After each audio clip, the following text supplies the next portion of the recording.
Okay, we're going to be looking at the prairie ecosystem today. We're going to go ahead and start with the warm-up. Now, the warm-up is asking you to do some basic things on here. So you're going to be looking at the population. So what they're asking you to do is to put down the starting numbers. So the starting numbers for the grass, we have 4,000 tons of grass. Starting numbers for prairie dogs, 25,000 prairie dogs. Ferrets, 80 ferrets, and finally 10 foxes. It's asking you to advance 10 years, and on the data tab, look at the bar and the line graph. Asking do the populations change, or are they in equilibrium, stale, and explain your answer. So we'll advance 10 years, and we'll look at the data. So here we go. Grass hasn't really changed a lot. Prairie dogs haven't really changed a lot. Foxes, ferrets, everything appears to be pretty stable. So does this look like it's equilibrium? Yes, it does. Okay, activity A, we're looking at grass. Grass is our producer for this ecosystem. So grass is where the energy is going to be coming from. So it's asking you first, observe. Remove all animals from the prairie by clicking minus, and click 20 years. Does the grass survive by itself? Well, let's go ahead and take a look. We'll remove all of the animals.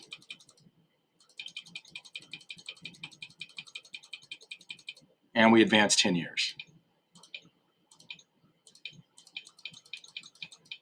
Does the grass survive by itself? Well, I'd say better than survive. It has actually thrived and done incredibly well.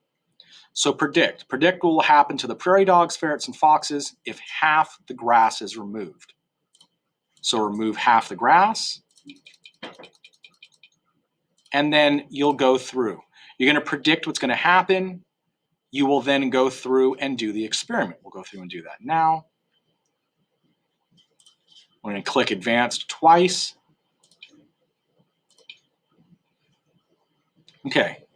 And if we look, we see that, we look at the data to show it, we see the number of foxes has reduced, grass has increased, prairie dogs have drastically decreased, ferrets have decreased, and foxes have decreased. So everything except the grass has decreased.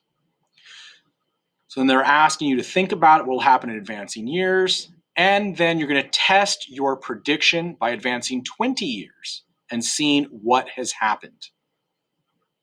Activity B, you're going to be making a food chain. So we're going to reset again. You're going to form a hypothesis. What do you think each animal eats in the food chain? So what do you think the prairie dogs eat?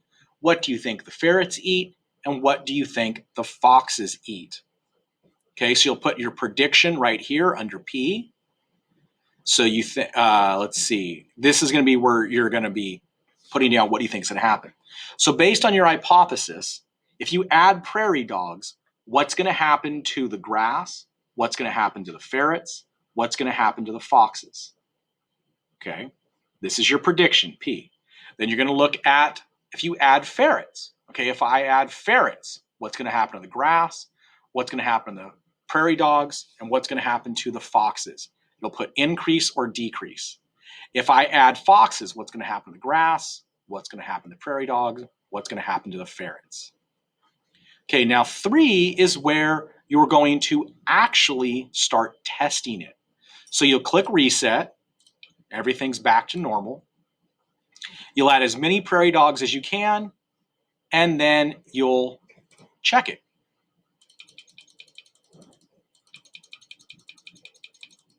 And then you'll advance a couple of years and you'll see what happens to everything else, and you'll check and see if your hypothesis was right.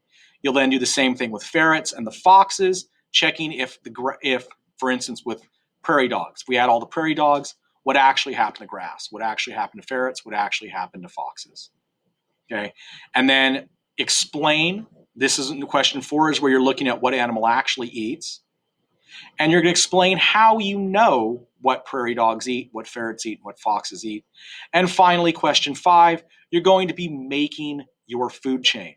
Okay, I'll give you the hint. Grass is the producer, so it goes first. All right, and that is the prairie ecosystem.